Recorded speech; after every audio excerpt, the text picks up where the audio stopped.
Damn, damn, damn, damn. Damn, damn, damn, damn.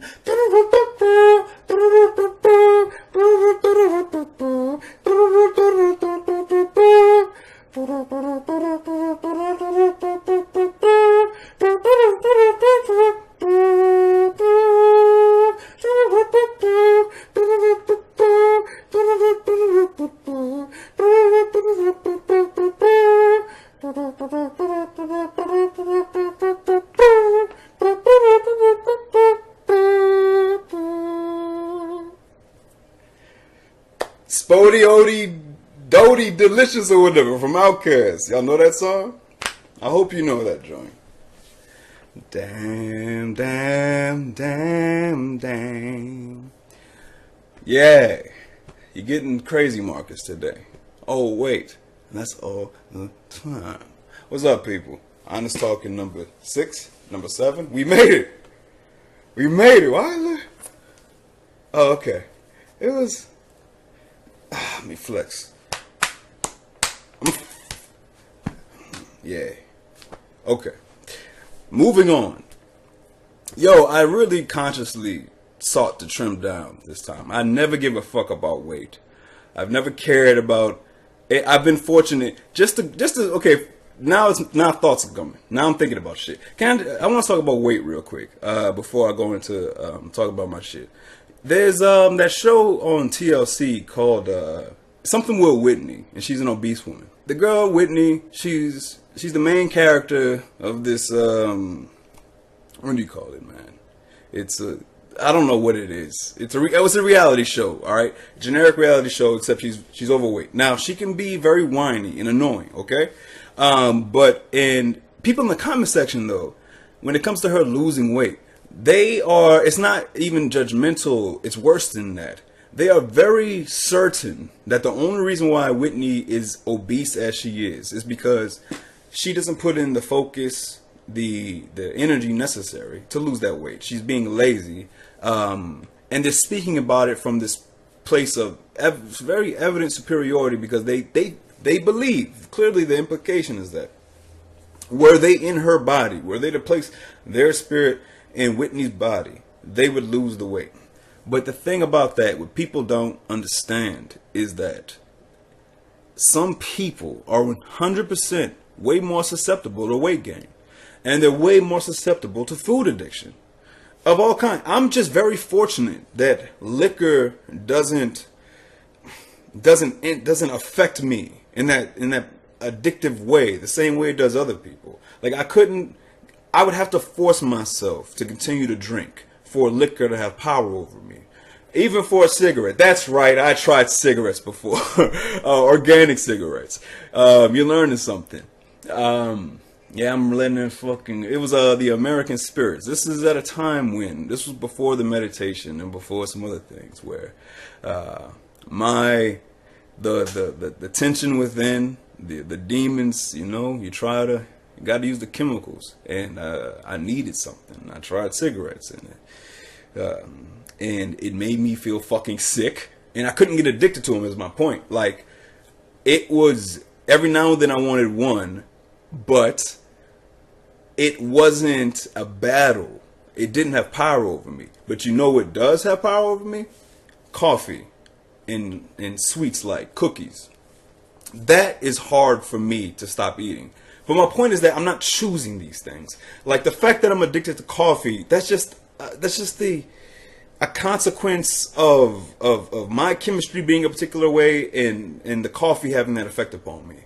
And like I'm not gonna say I can't be addicted to food, but coffee satisfies me more than food. I eat food and I like it when I'm really hungry, but to eat food as a reward, I don't really feel a reward like that. I can continue drinking coffee over and over and over, which is why I have to, which I've done in the past, and I have to summon willpower and just wisdom to not do that because it fucks you up. When it comes to just addiction in general, whatever substance, you're not choosing whether or not it's not about you're better than Whitney or other people necessarily. Like if you didn't get addicted to cigarettes. Like I could say, I don't know, I could easily say, this is the point. I could very easily say, I don't see how people get addicted to cigarettes. I mean, I tried them, and you know, and I just don't see how, why it's so hard to stop.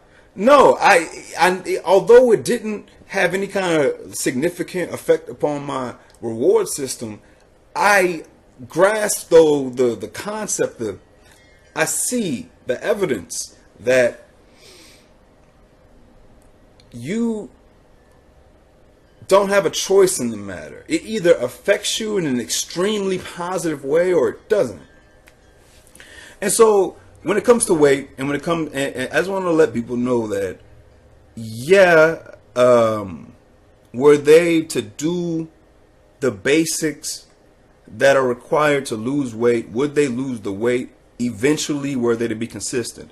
But what you're not recognizing is that it is harder for some people just at a very basic chemical level. And that doesn't mean that we should let ourselves continue to be obese if someone is, if it's true obesity, I should say, not just thickness, voluptuousness, not just some extra pounds. We're talking a size that significantly has effects upon your health. Fine, but we just gotta acknowledge that, because everyone was just so fucking on their high horse with her. And you know what? Fine, if you're right, if you're correct, if it really is on some, for example, it's not hard to not throw your shit in the street if you got food. It's not the hardest thing in the world to not litter. And so if you're watching something, some kind of show about a person who chronically litters, they're like a litter maniac. Yeah, you can shame the fuck out of them. It's like, yo, it's not hard to not litter, man. Like, damn, like, why are you doing it? Like, that's not something that requires so much self-control, you know? Like, I mean, there have to be, that's an absurd example. My point is that I'm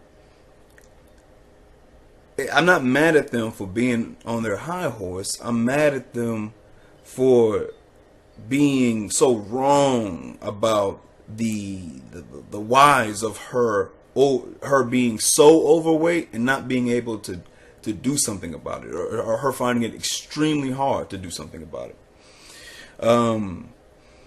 And so, but now there is a misconception too that, like, some people look at me and they think that if I ate like shit, I wouldn't gain weight. Now that's not right at this moment. You were right when I was younger.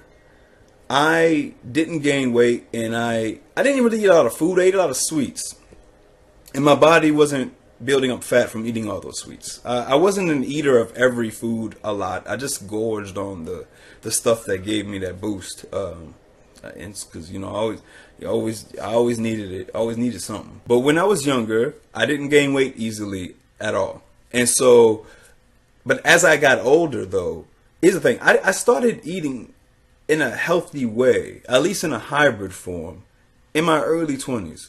So I was granted good genetics with weight, but I did also maintain it, like, at a very early age. I was reducing a lot of the crap. I stopped drinking soda. I stopped eating fast food. I was already incorporating like broccoli and chicken in all my meals by like 24. But right now, I tested my genetics recently with my with weight gain. Like last year, a little bit the year before that, and I am definitely now susceptible to getting quote unquote fat. And I mean, you know, cool. I'm 33 years old. That's what's up. That's how it goes. And so for me to get this, I heard one dude call it, it's so corny, but he was like, to get this six-pack Shakur, this six-pack Shakur, that's what he called it. I'm proud of this shit, man.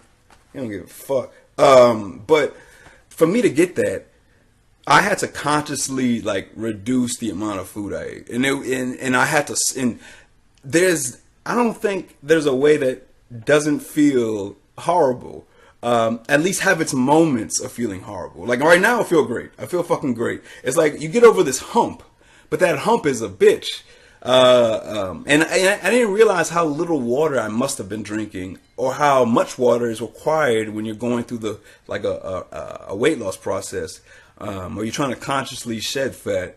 But it was. I am definitely susceptible to weight gain now, more than I ever was, and I consciously chose to trim down, just because I don't like I don't like eating so much food, for one, and also I think I have better clarity when I'm at a certain weight. In all honesty, when I think I've noticed that my blood pumps differently, quote unquote. The energy levels are different. It's just I think it's better overall for me, and it was hard. I did gain a lot of fat because it was very hard to burn that shit off, man. Like, it was harder than I thought it would be. I was like, damn. If you are trying to lose weight, don't be delusional about how fucking hard it's gonna be. That's what it is. You have to really accept that you might suffer a bit, but obviously don't kill yourself. By the way, when I was continuing, I'm gonna tell you what I ate. Let's talk about food right quick, because a lot of people, if they were gonna lose weight, and I didn't say what I'm about to say, their go-to is like they eat a salad for fucking lunch. You know what I'm saying? You eat. Y'all don't eat nothing. So many, they eat just fruit. You're just eating fruit all day. You need the protein. You need to eat. You take out like a lot of the carbs, which I did. Like, essentially, I just did that. The basics of, I wasn't eating carbs, but I was working out more. And also, man, look, some people have their little judgmental notions about my dancing. That's one of the huge benefits, and that's one of the conscious reasons why I do those dancing videos. That shit get your metabolism going. That shit is a workout, and it's fun. And so I found like this loophole. I was like, oh, you can have fun while working out, and it's in the form of dancing, or it's in the form of playing sports with your friends, or going somewhere, and doing some kind of activity. And before you know it, you're in better shape than you ever would be, because now you're working out. Plus, you're also doing these other physical things. I mean, obviously, you got to incorporate it all. You got to eat. You got to work out. You got to take out the carbs. Not fruit. I still ate fruit. You got to take out the basic kinds of like the bread, the simple sugars, the cookies, the breads, the whatever little packaged crackery products, pasta and all that. You do have to do all that. But also, you have to eat still. So when you eat your meat and vegetables of whatever form, your chicken and broccoli, your beef and collard greens, your chard and, I don't know, tuna, whatever the hell you're eating, eat to your heart's content for the most part. You know why? Because you're never gonna feel satisfied. Because carbs play a huge role in making us feel good, and in producing serotonin and all that, or at least, and like sweets do as well. Like I remember an article talking about how the spike in your insulin helps lead to production of the serotonin and all that. And serotonin is not the only chemical responsible for feeling good, but I'm just saying that eat because you're already gonna feel like crap even when you do eat. That's my point. You're gonna feel like shit even when you eat. And shit compared to, I'm saying shit compared to like when you were eating whatever you wanted and drinking whatever you wanted. It's shit in contrast to that, because you should not feel horrible like you're gonna die.